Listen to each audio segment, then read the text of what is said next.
मेरा नाम कंचन है। मेरा संबंध एक गरीब घराने से था। मैं अपने माँ बाप की इकलौती बेटी थी और शक्ल सूरत की भी बहुत खूबसूरत थी। हम एक ऐसे इलाके में रहते थे जहाँ बहुत से अमीर लोग रहते थे, लेकिन हमारा घर छोटा सा था। पर मुझे इस बात की खुशी थी कि मेरे माँ बाप ने मेरी इच्छा पूरी की थी। मेरी इच्छा थी कि हम एक अच्छे और पॉश एरिया में रहें। पहले हमारा जो मकान था वो बहुत ही तंग गली में था, जो मुझे बिल्कुल भी पसंद नहीं था। मेरी इच्छा को देखते हुए मेरे पापा ने अपने ऑफिस में एड़ी चोटी का जोर लगा दिया कि मुझे ऑफिस की तरफ से घर दिया जाए। ये घर हमें पापा की नौकरी की वजह से मिला था। बाद में मेरे पापा ने ये घर किस्तों पर खरीद लिया था। मुझे अमीर बनने का बहुत शौक था। अमीरों की ज़िंदगी जीना मुझे अच्छा लगता था, क्योंकि अमीरों की ज़िंदगी में मुझे लगता था कोई टेंशन नहीं होती। जब दिल करो शॉपिंग पर जाओ, जब दिल करे होटल में खाना खाओ। लेकिन मैं जानती थी कि मेरी किस्मत बदलने वाली नहीं है। हम लोग जिस तरह से थे, मेरे लिए रिश्ता भी कल उसी तरह का आना था।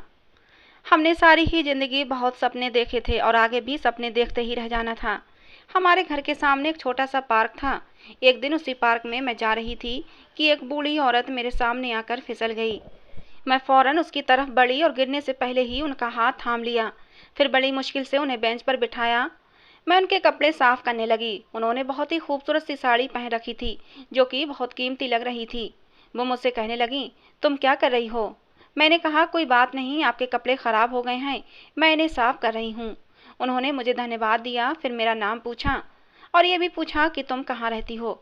मैंने कहा, सामने वाला घर ही मेरा घर है, वहीं से मैं यहाँ पार्क में कभी कभी आ जाती हूँ। मेरी एक दोस्त भी है, मैं उससे बातें कर लेती हूँ। उन्होंने मुझसे कहा कि जब मैं फिसली तो आसपास और भी बहुत से लोग मौजूद थे, लेकिन कोई भी मेरी मदद करने को नहीं आया। फिर तुमने ही मेरी मदद क्यों की? तुमने ऐसा क्यों किया? मैंने कहा कि ये सब कुछ मुझे मेरी माँ सिखाती हैं। वो कहती हैं, जब तुम्हें दूसरों की मदद करने का मौका मिले तो उसे हाथ से जाने मत दो, क्योंकि भगवान दूसरों की मदद करने वालों को पसंद करता है। मैंने उस बूढ़ी औरत को अपना नाम भी बताया और अपना घर भी दूर से दिखा दिया, लेकिन मुझे ये मालूम नहीं था कि वो औरत कुछ ऐसा करेगी कि मुझे ही हैरान कर देगी। अगले ही दिन वो मुझे फिर से पार्क में मिली। उसके साथ एक लड़का भी था जो मेरी ही उम्र का लग रहा था। उन्होंने मुझे दूर से ही देख लिया था और फिर पास आने का इशारा किया। मैं भी उनके पास चली गई। मैंने उनको नमस्ते किया। वो मुझसे ऐसे मिली जैसे कि हमारी जान पहचान सदियों पुरानी है। और फिर मेरा इंट्रोडक्शन उस लड़के से करवाया जो उनका बेटा था। उसका नाम प्रशांत था। बूढ़ी औरत ने मुझसे कहा, तुम मेरे बेटे प्रशांत को अपना दोस्त समझो और इसके साथ बातें करो। मुझे उस औरत की ये बात बहुत अजीब लगी। भला मैं क्यों एक अनजान लड़के से बातें करूं और उसे अपना दोस्त समझूं? मैंने कहा कि मुझे घर जाना है। मुझे आए हुए काफ़ी देर हो चुकी थी। आज भी मेरी दोस्त नहीं आई थी, इसलिए मुझे जल्दी वापस जाना था। उन्होंने शायद मेरी घबराहट भांप ली थी। कहने लगी, ठीक है, तुम थोड़ी देर मेरे साथ बैठ जाओ, फिर घर चली जाना। फिर वो बूढ़ी औरत मुस्कुराकर मुझसे कहने लगी, तुम जानती हो, तुम्हें भगवान बहुत बड़े पुण्य करने का मौका देने वाला है। मैंने कहा, ऐसा कैसे हो सकता है और आपको कैसे पता कि मुझे पुण्य करने का मौका मिलेगा और वो पुण्य काम क्या होगा? मैं भी उनसे एक ही बार में ढेरों सवाल कर चुकी थी। वो बोली, ये पुण्य बहुत बड़ा है, तुम्हें इसका फल भी बहुत बड़ा मिलेगा, लेकिन तुम्हें इसके लिए मजबूत होना पड़ेगा, बहुत चालाक होना पड़ेगा। बताओ, क्या तुम ऐसा कर सकती हो? मैंने कहा, मुझे आपकी बातों की बिल्कुल भी समझ नहीं आ रही कि आप आखिर कहना क्या चाहती हैं। आप जो भी कहना चाहती हैं प्लीज़ साफ साफ और विस्तार में बताएं। मैं वादा करती हूँ कि मैं अपनी तरफ से पूरी कोशिश करूँगी। उन्होंने कहा कि मैं तुम्हें ज़रूर बताऊँगी, लेकिन अभी नहीं। जब समय आएगा तो हर बात बता दूंगी। खैर, अभी तुम घर जाओ, कल मुलाकात करते हैं। अब मेरी रोज ही उनसे मुलाकात हो रही थी, क्योंकि वो भी इसी पार्क में आया करती थीं। मेरा भी घर में दिल नहीं लगता था। शायद उस बूढ़ी औरत की बातों ने मुझे बेचैन कर दिया था। फिर एक दिन वो बूढ़ी औरत मेरे घर आ गई। मैंने उन्हें देखा, उन्हें नमस्ते किया और उनकी तरफ जाने लगी, मगर मेरी माँ ने मेरा रास्ता रोक लिया और कहा कि बेटी, क्या कर रही हो? ऐसे मुंह उठाकर अंदर जा रही हो? जाओ, जाकर पहले तैयार हो। तो मैंने कहा, मैं तैयार क्यों हो जाऊं? ठीक है, वो मेहमान है, लेकिन अभी मेरे शब्द मेरे मुंह में ही थे कि मेरी माँ ने कहा, पागल लड़की, वो औरत तेरा रिश्ता लेने आई है, क्या उनके सामने ऐसा मुंह लेकर जाओगी? माँ की बात सुनकर मेरे कदमों तले से जमीन निकल गई और मेरा मुंह खुला का खुला रह गया। वो मेरा रिश्ता लेकर आई थी और अपने उसी बेटे का, लेकिन ऐसा कैसे हो सकता था? खैर, मैं जल्दी से तैयार हो गई और ऐसे पेश आई जैसे उनको नहीं जानती। फिर खुद ही बता दिया कि आपकी बेटी को मैंने पार्क में देखा था, बहुत प्यारी बच्ची है। मेरे माँ बाप तो इस रिश्ते से बहुत ही खुश थे। उन्होंने मेरा रिश्ता प्रशांत से तय कर दिया। लेकिन मुझे उन पर बहुत गुस्सा आया क्योंकि मुझे अभी शादी नहीं करना थी। वो सब हंस हंस कर बातें कर रहे थे। फिर उस बूढ़ी औरत ने मुझे अपने पास बुलाया और मेरे हाथ में एक डिब्बा पकड़ा दिया। मम्मी ने कहा, आप ये क्या कर रही हैं, क्या ज़रूरत है? बूढ़ी औरत ने कहा कि कंचन अब मेरी बेटी है और मैं उसके लिए गिफ्ट लाई थी। घर वाले बहुत खुश थे। शाम तक इसी बात की चर्चाएं होती रहीं। जब वो औरत चली गई थी तो सबके सामने ही मैंने उस डिब्बे को खोलकर देखा था, तो उसमें एक मोबाइल फ़ोन था और उसमें सिम भी पड़ी हुई थी। मेरे माँ बाप तो इस महंगे मोबाइल को देखकर ही खुश हो गए थे, मगर मुझे अच्छा नहीं लग रहा था। जब मैं अपने कमरे में आ गई तो थोड़ी देर बाद मोबाइल पर एक कॉल आ रही थी। वो कॉल मुझे मेरी होने वाली सास ने ही की थी। और फिर उन्होंने मुझे एक ऐसी बात बताई कि मेरे कदमों तले से ज़मीन निकल गई। उनका कहना था कि मेरे बेटे ने तुम्हें पहले ही नज़र में पसंद कर लिया था, इसलिए तुम ये सोच रही होगी कि मैं तुम्हें अपनी बहू बनाने का फ़ैसला क्यों किया है। तो बात दरअसल यही है कि ये फ़ैसला मेरे बेटे का था। वो तुमसे पहले ही नज़र में मर मिटा है, इसलिए मैं तुम्हारे घर रिश्ता लेकर आई थी और अब मैं तुम्हारी तरफ से हाँ का जवाब सुनना चाहती हूँ।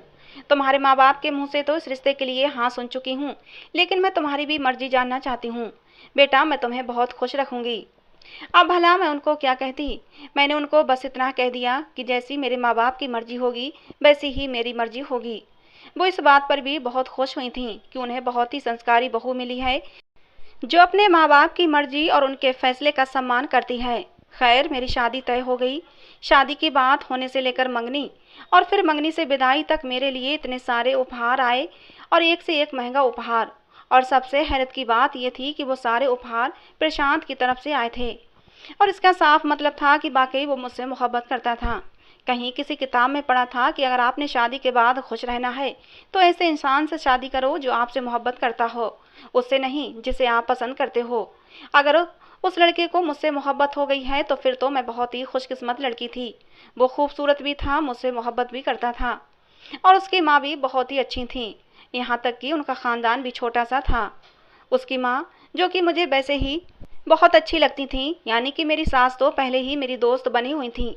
मैं बेहद खुश थी, खुशी से फूली नहीं समा रही थी। पहले तो मेरा शादी करने का कोई इरादा नहीं था, लेकिन अब मुझे अच्छा लग रहा था।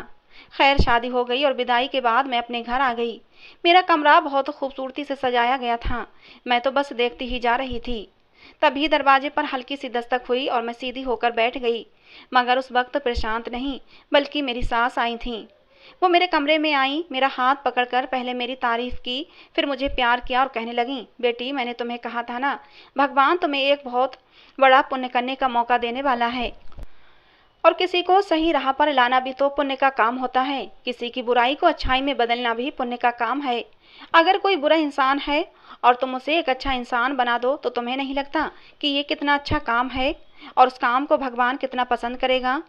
अपनी सास की ये बातें सुनकर मैं बोली कि मुझे आपकी बातें समझ नहीं आ रही। आप जो कुछ कह रही हैं वो बहुत ही अच्छा काम है, लेकिन इसे आप जरा विस्तार से समझाएं। आप जैसा कहेंगी मैं वैसा ही करूँगी। मेरी बात सुनकर वो हंसने लगीं और कहने लगीं, अभी तो बहुत दिन हैं, धीरे धीरे इस घर में एडजस्ट हो जाओ। प्रशांत का रूटीन है कि सुबह को ऑफिस जाता है और शाम को आता है। पूरा दिन होगा हमारे पास, हम लोग खूब बातें करेंगे। कहते हैं अगर आपकी सास अच्छी हो तो आप खुद को 50% खुशकिस्मत समझ सकती हैं। बाकी की खुशकिस्मती इस बात पर निर्भर करती है कि आपका पति भी अच्छा हो। थोड़ी देर के बाद प्रशांत कमरे में आया। उसके हाथ में एक ब्रीफकेस था तो खुशी से मेरे दिल में लड्डू फूटने लगे। यानी कि मेरी मुंह दिखाई का तोहफा इतना कीमती था कि प्रशांत उसको ब्रीफकेस में डालकर लाया था, वरना आज की रात सूटकेस का क्या काम था। मैं इन्हीं सोचों में गुम थी जब प्रशांत मेरे करीब चला आया और उसने मुझसे बहुत ही अच्छी तरीके से बात की और फिर कहने लगा कि कल तुम्हारी मुंह दिखाई का फंक्शन है और वो भी दिन के समय, इसलिए तुम अभी थकी हुई होगी, मैं भी थक गया हूँ। ऐसा करते हैं कि हम लोग सो जाते हैं। मुझे उसकी ये बात बहुत अच्छी लगी थी। उसने मेरा एहसास किया था। लेकिन एक बात बहुत बुरी लगी थी, उसने मुझे वो ब्रीफकेस नहीं दिया था बल्कि उसे अलमारी में रख दिया था। मैंने भी सोचा कि शायद वो थका हुआ है, आराम करना चाहता है, मेरा गिफ्ट मुझे कल दे देगा। हो सकता है उसमें हनीमून की टिकट हो। यही सब सोच सोच कर मैं तो बहुत खुश हो रही थी। सब बहुत ही शानदार लग रहा था। मेरे पापा और मेरे मम्मी भी बहुत खुश थे। लेकिन फिर अगली रात को कुछ ऐसा हुआ जिसका मैंने कभी सोचा भी नहीं था। मैं हैरान और परेशान बैठी प्रशांत को देख रही थी। उसने कमरे का दरवाजा बंद किया था और मेरे सामने बैठ गया था और मुझसे पूछने लगा, तुम ठीक तो हो ना? मैंने उससे कहा, हाँ मैं तो ठीक हूँ, लेकिन आप ये सब क्यों पूछ रहे हैं? थोड़ी देर बाद उसने वही ब्रीफकेस उठाकर खोला और मेरे सामने रख दिया। मैं हैरान रह गई। वो ब्रीफकेस तो नोटों से भरा हुआ था, उसे मुश्किल से बंद किया गया था। प्रशांत ने कुछ देर तक मुझे देखा और फिर कहने लगा, मैं दावे से कह सकता हूँ कि तुमने इतने सारे पैसे एक साथ कभी नहीं देखे होंगे। मैंने कहा, लेकिन मुझे इन पैसों का करना क्या है? प्रशांत ने कहा कि जो बात मैं तुमसे अब करने वाला हूँ उस बात को गौर से सुनना और एक पल के लिए भी उसे मजाक मत समझना। ये सारे पैसे तुम्हारे हो सकते हैं। मैंने उसे हैरान नजरों से देखा और बोली, तुम्हारा क्या मतलब है? आखिर तुम कहना क्या चाहते हो? मुझे क्या करना होगा? प्रशांत ने मुझसे कहा कि तुम समझदार लड़की हो। ये सारे के सारे पैसे उसी सूरत में तुम्हारे हो सकते हैं जब तुम कोई भी बहाना बनाकर मुझसे तलाक ले लो। हमारी शादी का दूसरा दिन था। मैं अपनी शादी से बहुत खुश थी। जब उसने कह दिया कि तुम मुझसे तलाक ले लो तो मेरा दिल बैठ गया। समझ में नहीं आ रहा था कि क्या जवाब दूं। वो पहले ही कह चुका था कि इस बात को मजाक में मत समझना। मैंने उससे पूछा कि तुम ये सब क्या कह रहे हो? क्या तुम मुझसे खुश नहीं हो? तुमने तो मुझसे पसंद की शादी की है। तुम तो मेरे लिए दीवाने थे, रोज मेरे लिए गिफ्ट भेजा करते थे। अगर तुमने मुझसे शादी के दूसरे दिन यही कहना था कि मैं तुमसे तलाक ले लूं, तो फिर तुमने मुझसे शादी ही क्यों की थी? मेरी बात सुनकर प्रशांत कहने लगा कि मैंने तुम्हें कोई गिफ्ट नहीं भेजा था, बल्कि मैंने तो तुम्हें पसंद भी नहीं किया था। उल्टा तुमने मुझे पसंद किया था और तुम मुझे गिफ्ट भेजा करती थी। प्रशांत की बातें सुनकर मैं तो पागल हो रही थी, क्योंकि मैंने कभी प्रशांत को कोई गिफ्ट नहीं भेजा था। मेरे पास तो गिफ्ट खरीदने के भी पैसे नहीं थे। ऐसा लग रहा था जैसे कोई मेरे साथ खेल खेल रहा है। पर ऐसा कैसे हो सकता है? प्रशांत ने कहा, देखो मेरी बात गौर से सुनो। अगर तुम मुझसे तलाक ले लो तो ये 50 लाख तुम्हारे हो सकते हैं, लेकिन तुम्हें इसके बदले मुझे तलाक देनी ही होगी। लेकिन तुम्हें इसके बदले मुझे तलाक लेनी होगी, वो भी सबके सामने। और मैं ऐसा क्यों कर रहा हूँ ये बाद में तुम्हें बता दूंगा, लेकिन अभी मुझसे ये बात मत पूछना, क्योंकि अभी मैं तुम्हें कुछ नहीं बता सकता। और अगर तुमने मेरी बात न मानी तो मैं किसी भी तरह तुमसे जान तो छुड़ा लूंगा। तो भलाई इसी में है कि तुम मेरी बात मान जाओ। इस तरह 50 लाख की मोटी रकम भी तुम्हारे हाथ आ जाएगी। प्रशांत की बातें सुनकर मैंने कहा कि मैं सोचकर बताऊंगी, क्योंकि फिलहाल तो मेरा दिमाग काम ही नहीं कर रहा था। मैंने प्रशांत से 5 दिन का समय ले लिया। प्रशांत कहने लगा, ये बात हम पति पत्नी के बीच ही रहनी चाहिए। मैं उसकी बात पर हंसी थी और कहा कि मुझे तलाक की बातें कर रहे हो, मेरी जिंदगी उजाड़ने की बातें कर रहे हो और कहते हो कि मैं किसी को भी ना बताऊं। मेरी आंखों में आंसू आ गए थे, क्योंकि मेरा दिल बहुत ज्यादा दुख गया था। उसने कहा कि मैं तुम्हारी जिंदगी बर्बाद नहीं करना चाहता, इसीलिए तो मैं तुमसे अलग होना चाहता हूँ। इसे तुम जो मर्जी समझो, लेकिन मैं भी मजबूर हूँ। पूरी रात मुझे नींद नहीं आई थी। अगले दिन भी यही सोचती रही कि प्रशांत ने ऐसा क्यों कहा। अगर उसने मुझे गिफ्ट नहीं भेजे तो फिर किसने भेजे थे? बल्कि वो तो कह रहा था कि मैं भी उसे गिफ्ट भेजती थी, और ये भी कह रहा था कि शादी से पहले मैंने उसे पसंद किया था, और अब तलाक लेने की बात कर रहा था। अगर वो चाहता तो 1 सेकंड में ही मुझे तलाक दे देता। तलाक देने का हक उसे भी है। फिर वो मुझे इतनी बड़ी रकम क्यों दे रहा था? इन पैसों से मैं अपने लिए बहुत कुछ कर सकती थी। मैं इस रिश्तेदारी और शादी को भी भूल सकती थी, क्योंकि शादी तो मैं शुरू से ही नहीं करना चाहती थी। और फिर अब तक मैं हर चीज को तरस तरस कर जिंदगी गुजार रही थी। शुरू से ही मेरा एक सपना था कि मैं भी अमीरों की जिंदगी गुजारूं, और जब मुझे इतनी दौलत मिल रही थी तो क्यों ना मैं इसे तलाक लेकर आराम से जिंदगी गुजारती। मगर मैं अपनी इस दिल का क्या करती जो अब प्रशांत के नाम से धड़कने लगा था। मेरे आंखों से आंसू बह रहे थे। मैं प्रशांत से अलग होना नहीं चाहती थी। मेरा दिमाग उस समय किसी मशीन की तरह चल रहा था। लेकिन प्रशांत ऐसा क्यों चाहता था कि मैं उससे तलाक ले लूं? इस तरह तो उसकी बदनामी होगी। जाहिर है जब मैं उससे तलाक मांगती तो फिर उसका कोई कारण भी बताना पड़ता। सारे खानदान वाले और घर वाले मेरे पीछे पड़ जाएंगे। अगर मैं ये सब करके प्रशांत का नाम भी बदनाम करवाती तो अपने आप को भी सबके सामने बदनाम करवाती। तो मुझे पैसों से भी क्या खुशी मिलनी थी? मुझे कुछ भी समझ नहीं आ रहा था कि मैं क्या करूं। प्रशांत ने यह भी कहा था कि ये बात किसी को मत बताना, पर यह छुपाने वाली बात तो नहीं थी। लेकिन अभी तक मैंने ये बात सबसे छुपा ली थी। तीसरे दिन मैंने बहुत मजबूर होकर ये बात अपनी सास को बता दी। वो भी इसलिए क्योंकि उन्होंने मुझे रोते हुए देख लिया था। मुझे रोता देखकर वो बुरी तरह से तड़प उठी थीं कि मेरी नई नवेली बहू इस तरह क्यों रो रही है। उन्होंने मुझे अपनी कसम दी तब जाकर मैंने उनको सब बता दिया। वो अपना सर पकड़कर एक तरफ को बैठ गईं और फिर मुझे कुछ ऐसा बताया कि मैं हैरान रह गई। और फिर वो समय भी आ गया जब मेरे पति से मांगा हुआ समय खत्म हो गया था। रात के समय प्रशांत कमरे में आया। इससे पहले प्रशांत ने कमरे में कदम भी नहीं रखा था। बस अपनी माँ के सामने मुझे बुलाता था, वो भी ऐसे जैसे मेरा दीवाना हो और मुझसे कितनी मोहब्बत करता हो। मेरे सामने प्रशांत ने पैसों से भरा सूटकेस रखा और कहा, आशा करता हूँ कि तुमने अब अपना फैसला कर लिया होगा। तो फिर समय बर्बाद करने के लिए मेरे पास बिल्कुल भी समय नहीं है। अब कोई ड्रामा मत करना, जो मैंने तुम्हें कहा है बस वो करो और बताओ तुम ये सब कैसे करोगी। मैंने कहा, ठीक है, जैसा तुम चाहते हो वैसा ही होगा, लेकिन इससे पहले मैं तुम्हें कुछ दिखाना चाहती हूँ। वो हैरान हुआ कि इस वक्त करना जरूरी है। मैंने कहा, बिल्कुल जरूरी है, क्योंकि शायद इसके बाद तुम अपना फैसला बदल दोगे। प्रशांत ने कहा, ऐसा बिल्कुल नहीं हो सकता, मैं अपना फैसला हरगिज नहीं बदलूंगा। मैंने अपने पति की आंखों के सामने एक और सूटकेस रखा, जो उस सूटकेस से थोड़ा छोटा था। उसने वो सूटकेस खोला तो आंखें फाड़े मुझे देखने लगा।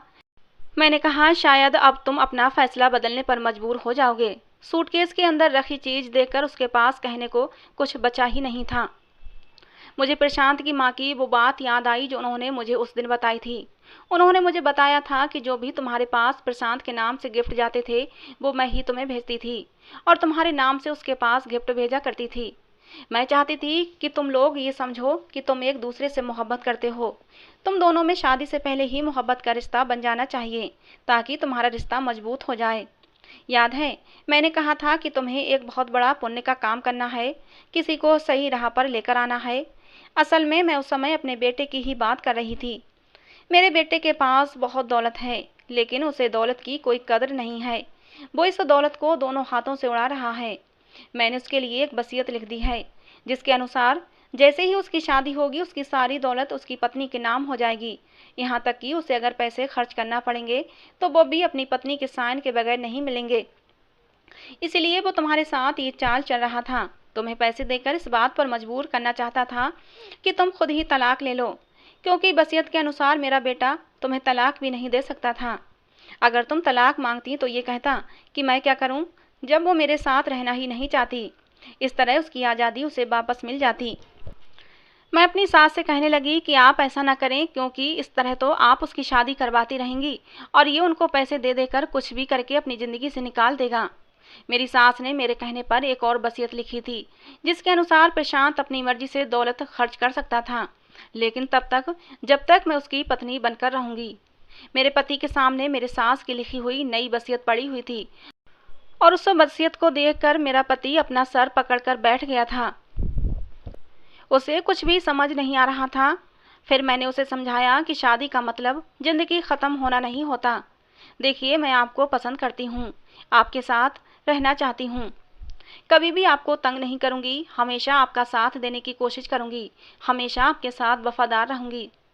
मेरा पति गुस्से से बाहर निकल गया और उसने 2 दिन तक मुझसे बात नहीं की, लेकिन फिर अपनी माँ के समझाने पर उसने मुझसे और अपनी माँ से माफ़ी मांग ली और मुझे छोड़ने का इरादा छोड़ दिया। हम लोग हनीमून के लिए भी गए। वापस आए तो हम दोनों एक दूसरे की मोहब्बत में गिरफ्तार हो चुके थे। मैंने बहुत ही समझदारी और अपनी सास के कहने पर अपने पति को मना लिया था।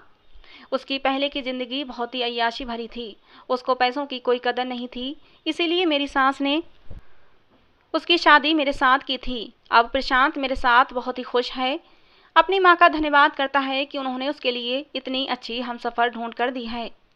तो दोस्तों, ये थी आज की हमारी कहानी। कैसी लगी जरूर बताना, पसंद आई हो तो प्लीज़ लाइक करना। कहानी को लेकर अपनी राय जरूर दिया करें दोस्तों, जिससे कि हमें पता चले कि आपको हमारी कहानी पसंद आती है या नहीं। कहानी को अंत तक सुनने के लिए आप लोगों का बहुत बहुत धन्यवाद दोस्तों। मिलते हैं अगली किसी नई कहानी में।